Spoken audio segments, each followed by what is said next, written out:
இந்த மீனை இதுக்கு முன்னாடி சாப்பிட்ருப்பீங்களான்னு தெரியல. அது என்ன மீன்னா, இதை இங்கிலீஷில் குரூப்பர்னு சொல்லுவாங்க, தமிழில் கலவா மீன் சொல்கிறாங்க.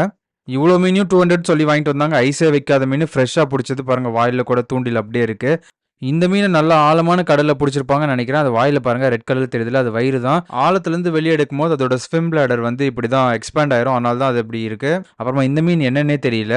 அதுக்கப்புறம் இன்னொரு மீன் இருந்தது. இதுவும் அதே குரூப்பர் வகை தான், ஆனால் டிஃப்ரெண்ட்டாக இருந்தது. இந்த மீன் ரேட் கம்மியாக இருந்தாலும் அதை க்ளீன் பண்ணுறது ரொம்ப கஷ்டமாக இருந்ததுங்க. அது செதில்லாம் ரிமூவ் பண்ணவே ரொம்ப கஷ்டமாக இருந்தது. பேசாமல் அது ஸ்கின்னையே ரிமூவ் பண்ணியிருக்கலாம்னு நினைக்கிறேன். ஆனால் க்ளீன் பண்ணதுக்கப்புறம் ஃப்ளெஷ் பாருங்கள், செம்ம ஒயிட்டாக சூப்பராக இருந்தது. கொஞ்சம் மீனை ஃப்ரை பண்ணி சாப்பிட்லான்னு மசாலாலாம் போட்டு ஒரு 2 hours ஊற வச்சாச்சு. அதுக்கப்புறம் மீதி மீனெல்லாம் வந்து குழம்பு வச்சாச்சு. வாங்க இது எப்படி இருக்குன்னு டேஸ்ட் பண்ணிடலாம். குக் ஆனதுக்கப்புறம் இப்படி தான் இருந்தது. எனக்கு ஃபஸ்ட்டு ஃப்ரை ஃபிஷ் தான் சாப்பிடணும்னு தோணுச்சு. ஃபஸ்ட்டு அதை தான் எடுத்தேன். பாருங்கள், ஃப்ளெஷ்ஷு செம்ம ஒயிட்டாக இருந்தது, நல்லா ஃபேட்டியாக இருந்ததுங்க. இந்த நல்ல தண்ணி மீன்லாம் எப்படி கொஞ்சம் வளவலன்னு இருக்கும், அந்த மாதிரி இருந்தது. ஆனால் சாப்பிட ரொம்பவே அருமையாக இருந்தது.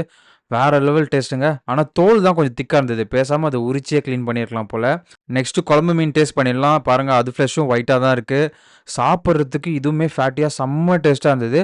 நீங்கள் அட்லீஸ்ட் ஒரு டைமாக வாங்கி ட்ரை பண்ணி பாருங்கள், நல்லாயிருக்கும். அடுத்த வீடியோவில் பார்க்கலாம். பை.